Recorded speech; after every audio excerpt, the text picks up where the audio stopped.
세계적인 아인슈타인 과학자지요.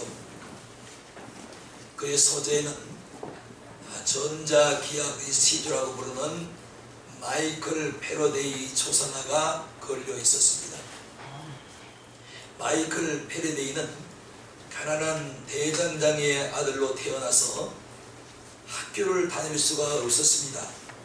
12살 때에 런던의 한 서점점원으로 일을 하면서 책을 읽기 시작을 했고, 특히 과학 서적들을 좋아해서 그 분야 책을 많이 독학을 하게 됩니다. 어느 날 그날 당시 유명한 과학자였던 햄프리 데이비의 강연을 듣게 되고, 그것이 감명을 받은 후에 편지를 쓰게 됩니다. 내용은 선생님 밑에서 과학을 공부하고 일할 수 있게 해달라는 편지였습니다. 소년의 편지를 받은 데이비는 친구와 의논을 했습니다. 그랬더니 친구는 이렇게 말을 했습니다. 우선 먼저 그에게 빙병 닦는 일을 시켜보게, 그런 일을 시시하게 여기고 못하겠다고 거절하면 그 사람은 쓸모가 없는 사람이라고 가르쳐 주었습니다. 데이비는 편지를 보낸 소년에게 그런 일을 해보겠냐고 연락을 하게 됩니다. 그날부터 그 소년은 빈병 닦는 일을 최선을 다해서 하게 됩니다. 이를 지켜본 데이비는 그를 조수로 채용하게 되고, 훗날 그 소년은 전자기학의 세계적인 대부가 되고 만 것입니다. 작은 일에 최선을 다해 성공한 사람들이 이 세상에는 많이 있습니다. 하지만 작은 일이라고 하찮게 여기고 소홀히 취급해서 삶에서 경쟁에서 밀려나고 쫓겨나고 실패하는 사람들도 이 세상에는 얼마든지 있습니다. 주님 일도 마찬가지인 것입니다. 맡겨주신 일이 사명이 하찮고 작은 일이라도 그것을 잘 감당할 때에 하나님께서는 더 큰 일을 맡겨주시고 큰 사명을 우리에게 허락을 하시는 것입니다. 누가복음 16장 10절에 예수님께 말씀을 했습니다. 지극히 작은 것에 충성된 자는 큰 것에도 충성되고 지극히 작은 것에 불의한 자는 큰 것에도 불의하니라고 말씀을 하셨습니다.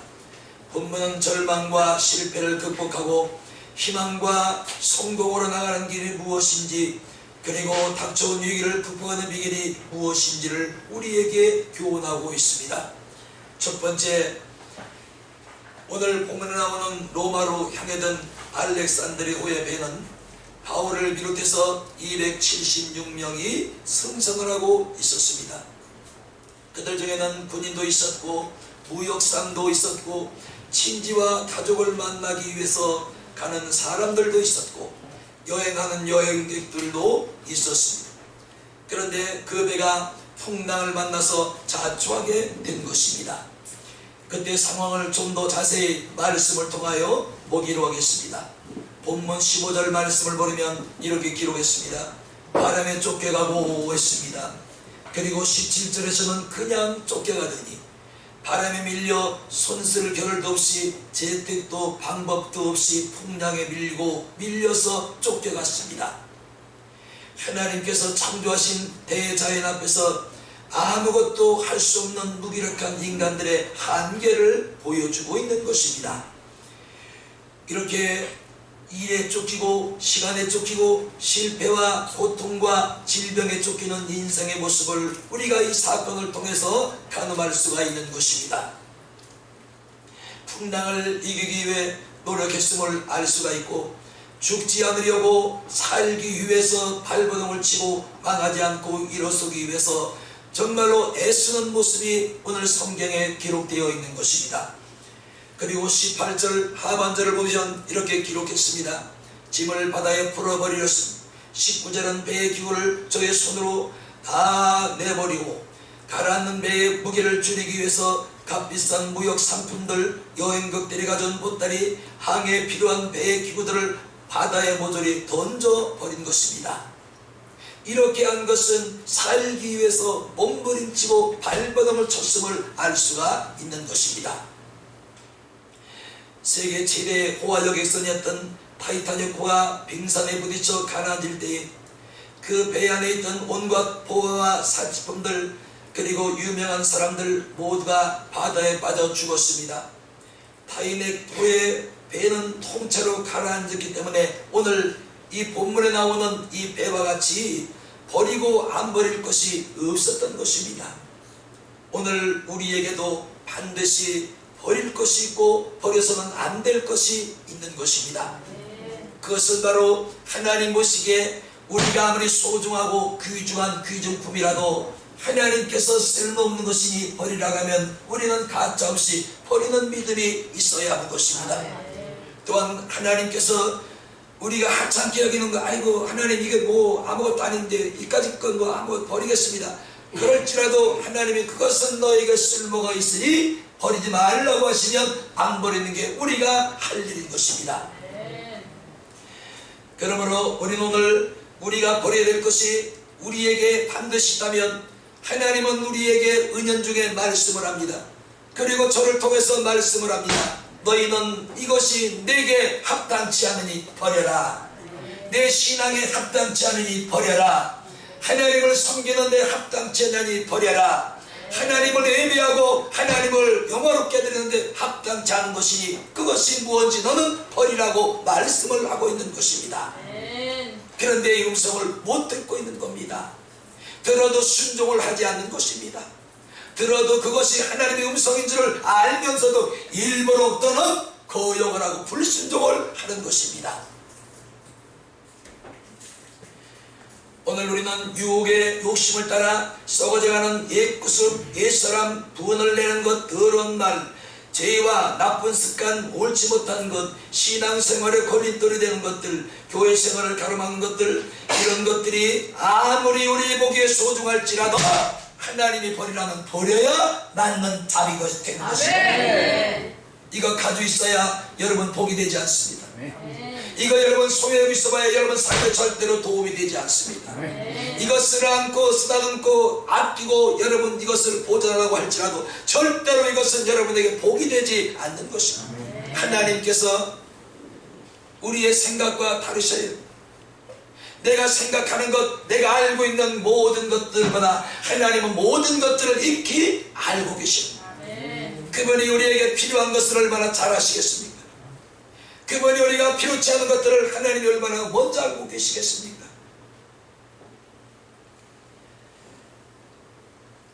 우리 버릴 것은 버릴 수 있기를 주님의 이름으로 축원합니다. 그게 뭐냐면 하나님 섬기는데 방해가 되는 것들입니다. 하나님을 예배하는데 방해물이 되는 것들입니다. 하나님을 섬기고 하나님을 예배하고 신앙을 지키고 믿음을 지키고 천국을 소유하는데 방해물이 되는 것들은 무엇이든지 하나님은 버리라고 하는 것입니다. 그러나 믿음은 버릴 수 없습니다. 교회를 등지거나 생명의 예수를 버려서도 안 됩니다. 돈을 버리고 인간의 수단을 버리고 인간의 방법을 버리고 인간 세상 지식을 버릴 수 있어도 생명의 예수를 버리면 그 끝은 멸망으로 종결이 되는 것입니다.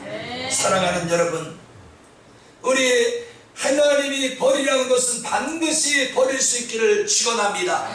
이게 여러분에게 복이 된다는 사실이에요. 14절 끝을 보시면 이렇게 기록했습니다. 강풍이 대자가니 18절에 풍랑으로 심히 애썼습니다. 20절 여러 날 동안 별이 보이지 않았고 해가 보이지 않았고 큰 풍랑이 그대로 있음에 얼마나 상황이 심각했던지 구원의 소망까지 없어졌더라. 오늘 배에 탄 알렉산드로의 배에 탄 276명은 살아날 소망이 없습니다. 살아날 희망이 끊어졌습니다. 그래서 구원의 여망이 없어졌더라. 얼마나 삶이 심각한 삶인지 몰라요. 이렇게 바다의 풍랑이 계속되면서 일주일에서 열 이상 그치지 않았습니다. 태풍이 밀어닥칠 때 바다에는 파도가 10에서 20m 높이로 미닥치는 걸 우리가 볼 수가 있습니다. 자연의 위세를 짐작하기 어렵습니다. 그 당시 바울과 267명이 타고 있던 알렉산드리아는 큰 배가 아니었으므로 큰 풍랑을 견디기에는 역부족의 보통 배였던 것입니다. 그래서 20절을 보시면 다시 말씀드립니다. 구원의 여망이 다 없어졌더라. 아멘. 이제 죽을 시간만 기다리고 있는 것입니다. 이제 목숨이 끊어질 시간만 기다리고 있는 것입니다. 이제 바닷물에 잠수돼서 이제 숨이 끊어질 그 시간만 기다리고 있는 심각한 상황이 276명에게 엄습해오고 만 것입니다.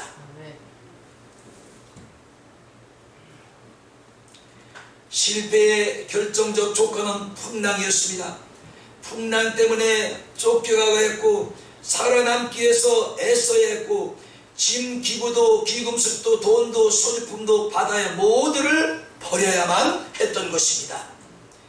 여기서 우리는 몇 가지 내 자신의 모습을 보아야 합니다. 39살 먹은 모 회사의 중력이 퇴근 후에 집에서 저녁 식사를 한 후 텔레비전 뉴스를 보다가 갑자기 심장 발작이 일어나서 병원 응급실로 후송되었습니다. 이는 만성 피로의 스트레스가 원인이었던 것이지요. 그래서 그는 일에 쫓기고 시간에 쫓기고 업무에 시달리고 사람들에게 시달리다 보면서 피로가 누적된 데다가 스트레스가 쌓여서 심장이 폭발을 한 것입니다. 이제 이 사람은 죽는 그 시간까지 심장약 약부터를 사들고 다니면서 살아야 될 처지가 되고 만 것입니다. 그러기 전에 이 사람에게 주어진 모든 시간과 모든 것들을 지혜롭게 관리를 잘했다면 얼마나 좋을까요? 건강할 때 지혜를 얻어서 건강을 유지했으면 얼마나 좋을까요? 심장병이 발병하기 전에 그 심장병이 일어나지 않도록 자기의 삶을 조절하고 관리를 했으면 얼마나 좋을까요? 오늘도 마찬가지. 하나님께서는 우리에게 주신 것들이 많이 있습니다. 버려야 될 것도 있지만 우리가 하나님께로부터 받은 것을 관리할 것들도 많이 있습니다.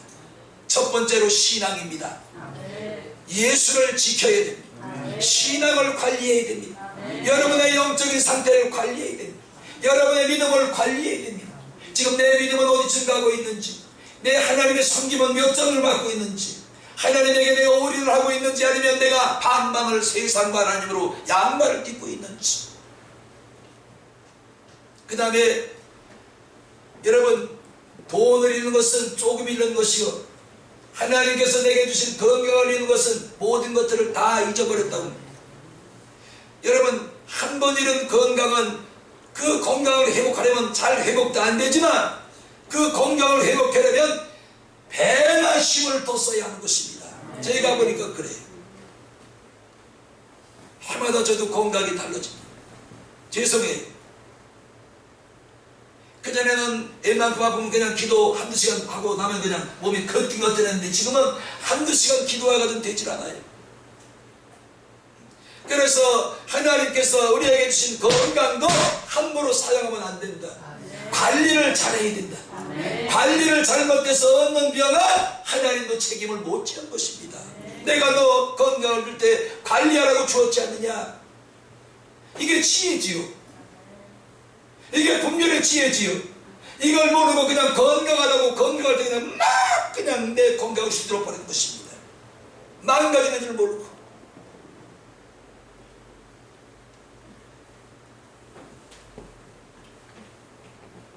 그러므로 하나님께서 여러분에게 주시어 너 이거 관리 잘해라 해. 내가 부르는 그 시간까지 관리 잘하거라. 이렇게 하신 것은 우리가 하나님에게 지혜를 얻고 믿음으로 관리를 잘할 때에 하나님에게도 영광이 되지만 우리에게도 복이 되는 것입니다. 시간도 관리를 잘해야지요. 시간에 쫓기다 보면 무리에서 쓰러지는 것입니다. 우리는 하나님과의 관계는 물론이요 주 안에서 모든 사람과의 관계도 좋은 관계를 맺고 살아야 복 있는 사람이 될 수가 있는 것입니다. 나는 누구하고는 관계가 참 좋아요. 근데 저 사람하고는 관계가 껄끄러워. 나는 이 사람하고는 내 속마음까지도 다 터놓고 흉금을 터놓고 말을 할 수 있는데 저 사람하고 보면 내 흉금을 터놓기는 그냥 시청한 걸로 그냥 몇 마디 하고 말지. 그러니까 하나님께서 우리에게 관리하라고 주신 것 중에 소중하지 않은 것이 없습니다. 그러므로 하나님이 여러분에게 관리 잘하라고 주신 것은 끝까지 하나님에게 지혜를 구하고 명철을 구해서 여러분에게 주신 그것들을 관리를 잘해야 하는 것입니다. 그래 그게 여러분에게 복이 되는 것입니다. 그러므로 사람 때문에 스트레스 받고 시달리다 보면 삶이 피곤해지는 것이지요. 그러므로 여러분은 이런 것에부터 자유케 되기를 주님의 이름으로 축원합니다. 요한복음 16장 33절 이것을 너희에게 이르면 너희로 내 안에서 평안을 누리게 하리라. 세상에서는 너희가 환난을 당하나 담대하라. 내가 세상을 이겼노라. 할렐루야. 따라합시다. 하나님이 주신 것들 관리를 잘하자. 시간관리, 건강관리, 믿음관리, 영관리. 아멘. 이 관리를 잘해서야 여러분이 복된 사람들이 될 수가 있는 것입니다. 특히 젊은 사람들은 뭐 아직 건강이 팔팔하니까 이제 60이 넘은 사람들은 건강관리 정말로 잘하셔야 돼요. 함부로 휴대를 쓰지 마세요. 한 번 망가지면 그 시간을 그만큼 회복하려면 엄청난 시간이 회복되는 신체는 물론이고 그만큼 회복되지 않아요. 제가 보니까 그렇더라고요.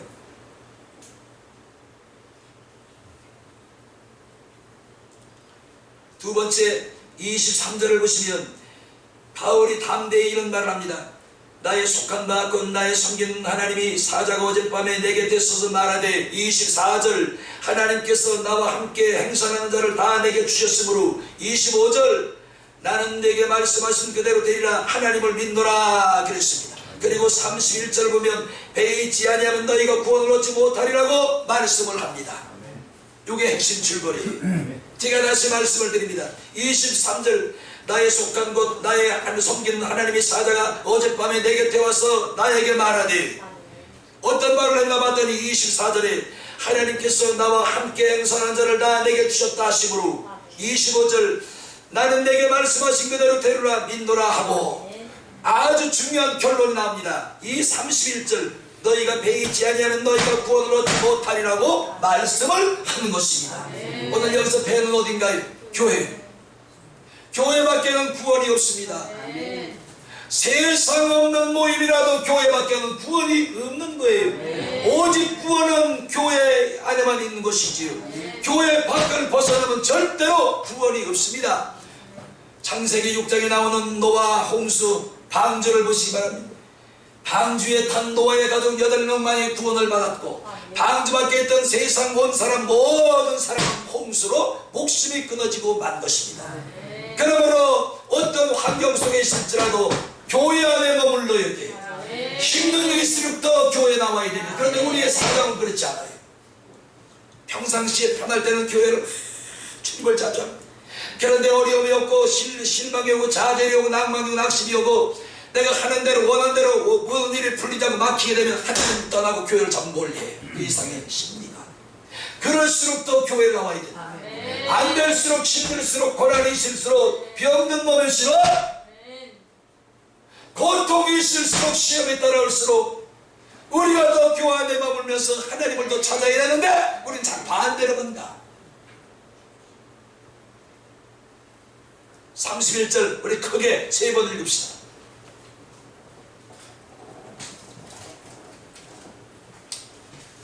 (31절) 시작.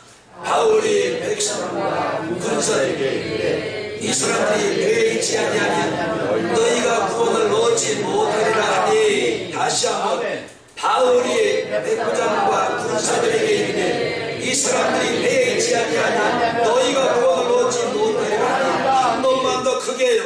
바울이 백부장과 군사들에게 이르되 이 사람들이 배이지 아니하면 너희가 구원을 얻지 못하리라. 아멘.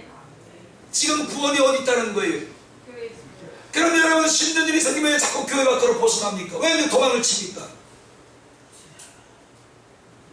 힘들수록 구원의 여망이 끊어져서 구원의 여망이 분명치 않을수록 더 교회로 나와야 되는데 자꾸 이럴 때마다 교회를 벗어나. 이게 뭔 징조예요?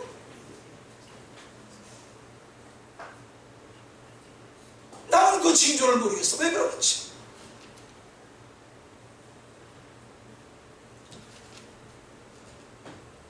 사도행전 4장 12절 다른 이로서는 구원을 얻을 수 없나니 천하 인간에게 구원을 얻을 만한 다른 이름을 우리에게 주신 일이 없습니다 하셨습니다. 오늘 사방팔방으로 발바닥이 닳도록 뛰어다녀도 애쓰고 힘써도 안 됐던 문제, 짐과 기구를 다 버려도 해결되지 않았던 문제들을 가지고 온 분이 있나요? 교회를 가까이 하세요. 아멘. 교회 안에 머물세요. 아멘. 뭐 집에서 두 다리 뻗고 자나 교회 와서 두 다리 뻗고 자는 건 똑같이.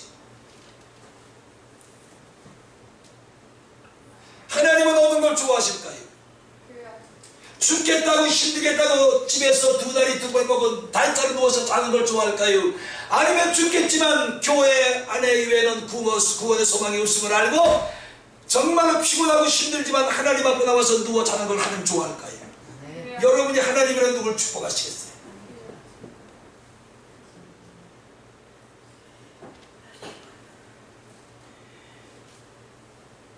환난 때에 교회를 가까이 하시기를 주의 이름으로 축원합니다. 교회 안에서 더욱 주의 이름을 부르고 목사 이름을 불러도 안 됩니다. 부모의 이름을 불러도 안 돼요. 남편의 이름을 불러도 안 돼요. 아내의 이름을 불러도 안 됩니다. 자식의 이름을 불러도 안 돼요. 이웃의 이름을 불러도 안 됩니다. 구원의 소망이 더욱더 희미해질도록 주의 이름을 부를 수 있기를 예수님의 이름으로 축원합니다. 시편 50편 15절 환난 날에 나를 부르라 내가 너를 건지리니 내가 나를 영화롭게 하리로다. 시편 91편 15절 저가 내게 간구하리니 내게 응답하리라. 저희 환난 때에 내가 저와 함께하여 저를 건지고 내가 영화롭게 하리로다. 환난 때에 너는 내게 버려지지만 내가 나를 건지리라. 왜 환난 중에 고통 중에서 헤매고 있나요? 아이고 죽겠네 힘들어 죽겠어 여보 나 어떻게 하면 좋아? 뭘 여보가 어떻게 하면 좋아? 하나님이 어떻게 해야지? 아멘. 여보가 뭘 어떻게 하겠어요? 하나님이 어떻게 하셔야지? 아멘.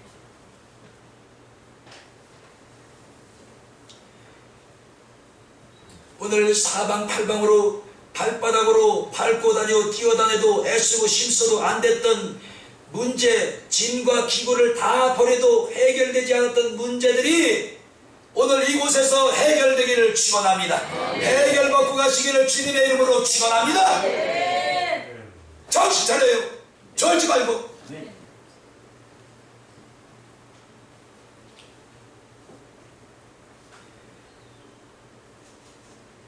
이와 같이 바울은 외쳤습니다. 어젯밤에 하나님의 사자가 나한테 와서 말씀을 하셨다. 이 배에 있는 사람 중에 한 사람도 하나님이 생명을 잃지 않게 할 것이다. 아멘. 너희는 배를 떠나지 말라. 아멘. 배 안에 머물고 배 밖에는 구원의 여망이 없느니라. 아멘. 계속 바울의 그 말이 중요해요. 나는 내게 하신 말씀대로 그대로 되리라 믿나이다. 아멘. 오늘 여러분에게 하신 그 말씀대로 그대로 되라 믿는 바울 같은 믿음이 있기를 주님의 이름으로 축원합니다. 내게 하신 말씀 그대로 됨을 내가 믿나이다. 아멘. 주께서도 사람 찾지 마세요. 하나님 찾으세요. 아멘. 사람이 별것 아니 해봐야 병원 데려가는 거에 더 있겠어요. 응급실에 앵앵앵 일곱 불러가지고 싣고 하는 거 더 있겠냐고요.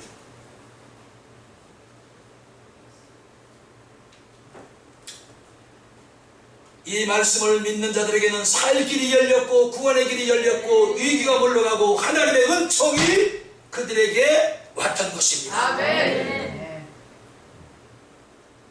요한복음 6장 16절 21절 보시면 제자들이 갈릴리 바다를 건너서 풍랑을 만난 사건이 기록되어 있습니다.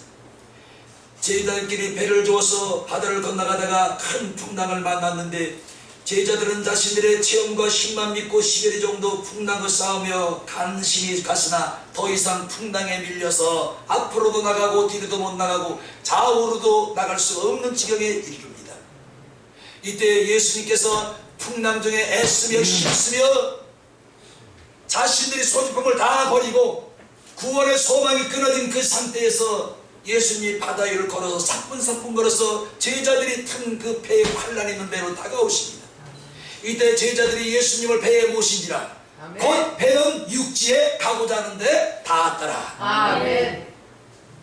풍랑이 있는 곳에 예수님을 모시는 거예요. 아멘. 어려움이 있는 곳에 예수님이 모시는 거예요. 아멘. 여러분 육체가 질병으로 고난받는 그곳에 예수님을 모시면 돼요. 아멘. 엉뚱한 짓 하지 마시고. 중년병이 아니면 하나님께 너 죽어 얘 그거 안 된다 나도 못해 안 해 그건 중년병이지만 그렇지 않는다면 하나님께 매달리면 하나님 반드시 구원의 소망을 주시는 것입니다. 아멘.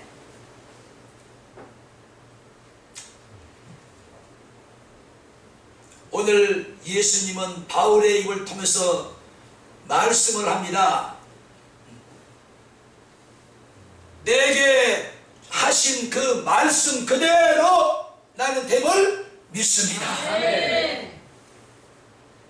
오늘 이 믿음이 여러분을 환난 가운데서 건져내시리라 믿어요. 아멘. 풍랑 가운데서 여러분을 건져내시리라 믿습니다. 아멘. 미국의 연방수사국 FBI 이 전미국 교도소에서 수감되어 있는 죄수들을 대상으로 조사를 한 것입니다. 그런데 죄수들 중에서 96.3%는 어렸을 때 가정에서 신앙교육을 받은 일이 없는 사람들이 전부였습니다. 전 세계에서 범죄율이 가장 낮은 민족이 어딘지 아세요? 유대인들이. 왜일까요? 그들은 토라 하나님 말씀을 앉아있을 때나 잠자리에 누웠을 때나 일어날 때나 밥을 먹을 때나 밥을 먹고 난 이후에나 길에 갈 때나 어디에 어떻게 하래 하나님 말씀을 강론하고 가르치고 아멘. 미간에 붙이고 손목에 메고 아멘. 그러니까 아무것도 아닌 것 같은데 어릴 때부터 하나님 말씀을 교육을 받은 유대인들이 세계에서 가장 범죄율이 낮다는 거예요. 아멘. 이상하지요?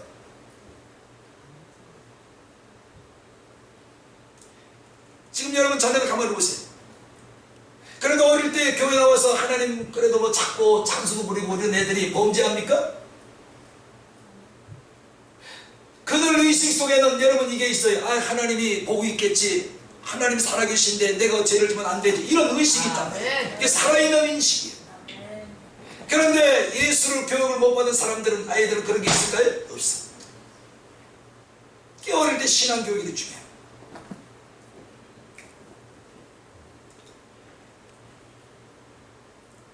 서로 교제하던 남녀가 결혼을 앞둔 어느 날 점쟁이한테 사주궁합을 보러 갔습니다. 결혼과 하늘이 맺어진 천상 매필이라고 찰떡궁이라는 말을 듣게 됩니다.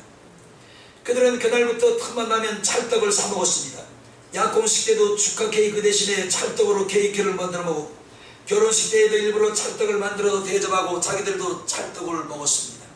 그러니까 결혼식 때 하객들 온 사람들은 일부러 찰떡을 만들어 다 돌린 거예요. 점쟁이 말을 믿고 찰떡 같은 궁합이라고 했어요. 신혼여행 가서도 신혼살림을 차리고 난 후에도 찰떡을 입으로 먹었습니다.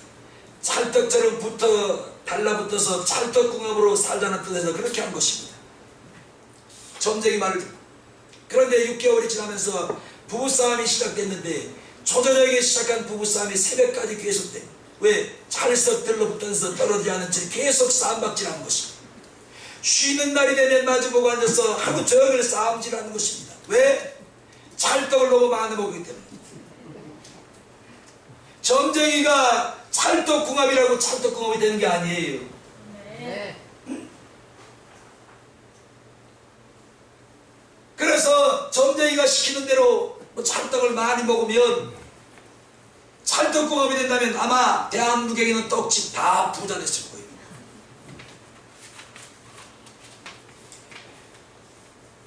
그러므로 점쟁이나 관상쟁이가 찰떡궁합이라고 말하고 부부가 행복해지는 것은 아니지요. 성공도 주께 있고 행복도 주께 있고 평안도 주께 있고 기쁨도 감사도 하나님께 있음을 믿고 고백해야 하는 것입니다. 그래서 사무엘상 2장 6절 7절 여호와는 주기도 하시고 살리기도 하시며 음부에 내리기도 하시고 올리기도 하시는다. 여호와는 가난케도 하시고 부유케도 하시며 낮추기도 하시고 높이기도 하시는다. 여기 보시니까 먼저 높이는 게 아니라 하나님 낮추신대요. 낮아진 자를 하나님은 높여주신다. 오늘 여러분 뭐 때문에 여러분 낮아졌습니까? 오늘 하나님이 여러분을 낮추셨다면 이제 올라갈 일만 있나? 아멘. 왜 하나님은 낮추시기도 하고 높이시기도 하고, 높이고 낮추는 게 아니라 낮추고 높이시. 오늘 하나님 때문에 낮아진 게 있다면 높아질 일만 남은 줄로 믿습니다. 건강이 낮아진 자 지금껏 바닥을 헤매고 있는 자는 하나님이 건강으로 높이실 거예요. 아멘도 크게 해봐요. 아멘. 건강히 사는 거 쉬운가?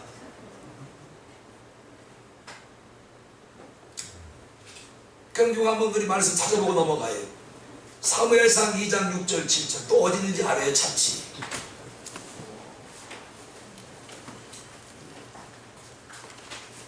장만사님 몇 장이라고 얘기해줘요. 남에게 찾지 말고 보니까 잘 찾아요.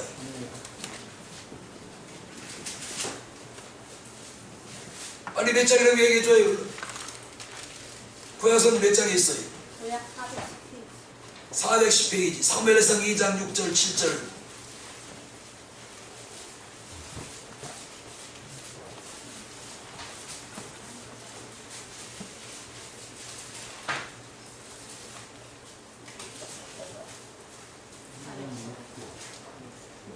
사무엘상 2장 6절 7절을 보겠습니다.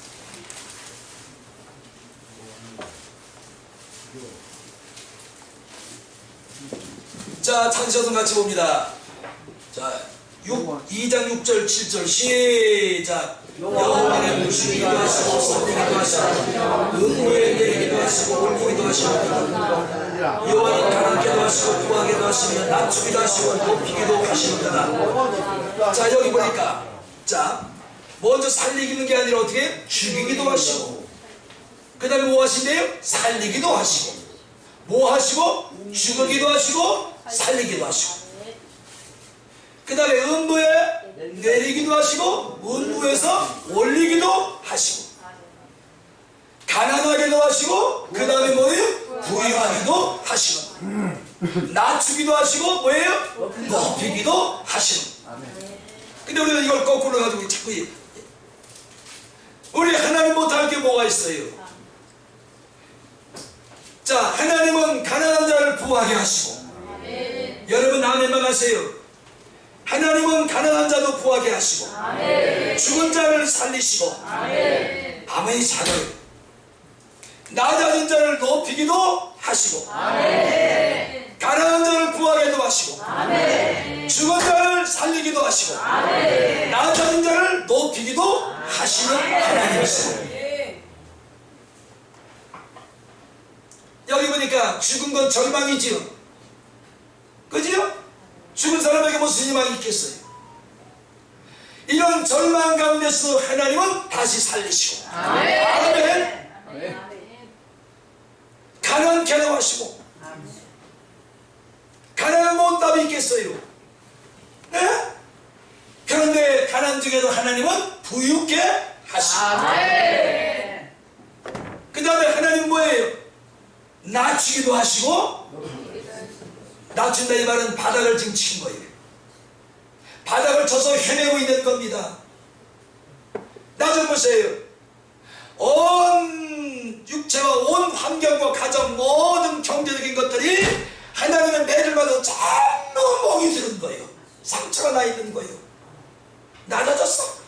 희망도 소망도 없어. 그런데 오늘 하나님께서는 다시 높여 주시는구나. 아멘.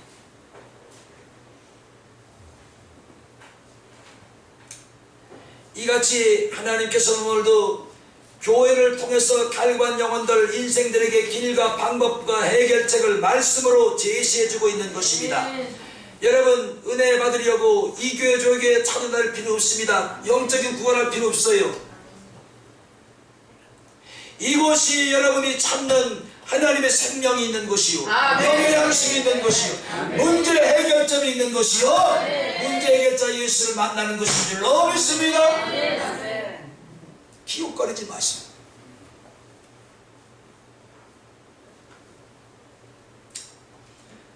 부심이라는 영화가 있습니다. 주인공으로 출연했던 그는 나이도 모르고 시간도 모르고 돈도 모르고 무공의 사람 그대로였습니다. 그런데 이 부시맨이 돈을 출연료를 받았는데 그 돈인지 모르고 불에 때려감으로 쓰는 거예요. 돈인지 모르니까. 그리고 이 사람은 이제 시간이 흐르면서 유명세를 타게 되자 점점 생선회를 먹게 되고 담배를 피우고 술을 먹게 되고 통장을 만들게 됩니다. 그래서 돈을 알게 되고 세상을 아는 사람이 되어버렸습니다. 눈에 보이는 이 돈 때문에 이 사람의 순수한 정신세계가 완전히 폐인으로 망가지고 만 것입니다. 자, 따라합시다. 자, 아버지 하나님, 아버지 하나님, 내게 관리하라고 주신 것들을 관리할 수 있도록 지혜롭게 하옵소서. 지혜가 있어야 하나님께서 여러분에게 관리하라고 주신 것들을 지혜롭게 관리하시고, 하나님의 지혜가 없으면 하나님이 관리하라고 주신 것은 망쳐가버려요. 그리고 하나님 살려주세요 한 번만 살려주시면 정말로 하나님 잘하겠습니다. 때가 늦은 거예요.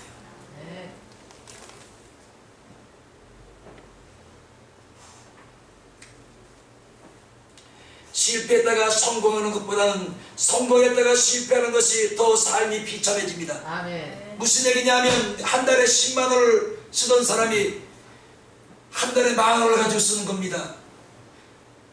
10만 원에 인생의 삶이 다 맞춰져 있는데 갑자기 10,000 원으로 줄어든 거예요. 9만 원은 어떻게 채울 겁니까?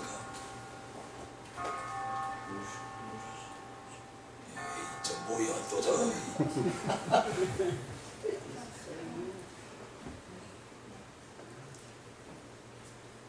여러분 10만 원 가지고 생활을 짜놨는데 10,000원병이 안 들어온 거예요. 어떻게 살 거예요? 9만 원은 뭘로 채울 거예요? 그러니까 실패했다가 성공하는 것보다는 성공했다가 낮아지고 작아지는 것, 밑에까지 떨어지는 바닥까지 낮아지는 게 더 힘들단 말이에요. 아멘. 아멘 좀 해봐요. 아멘. 바닥까지 낮춰지기 전에 정신을 차립시다. 관리합시다. 영관리, 믿음관리, 신앙관리, 예배관리, 기도관리. 이 관리 못하면 떨어지면 올라오기가 힘들어.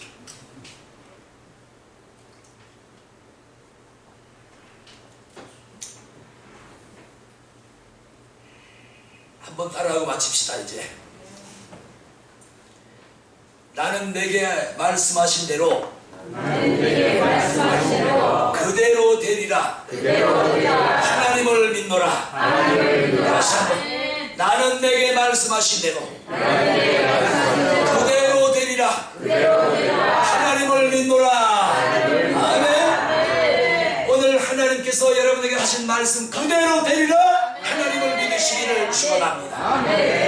그대로 되리라. 관리 잘합시다. 무리하지 마세요. 한번 고장나면 나이가 들면 다 들어봤잖아요. 그렇죠? 젊었을 때 망가질 때 회복하는 것과 나이가 들어서 망가져 회복하는 게 쉬워요, 어려워요?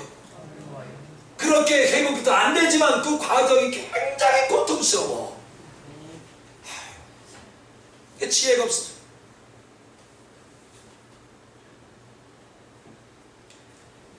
우리 기도하겠습니다.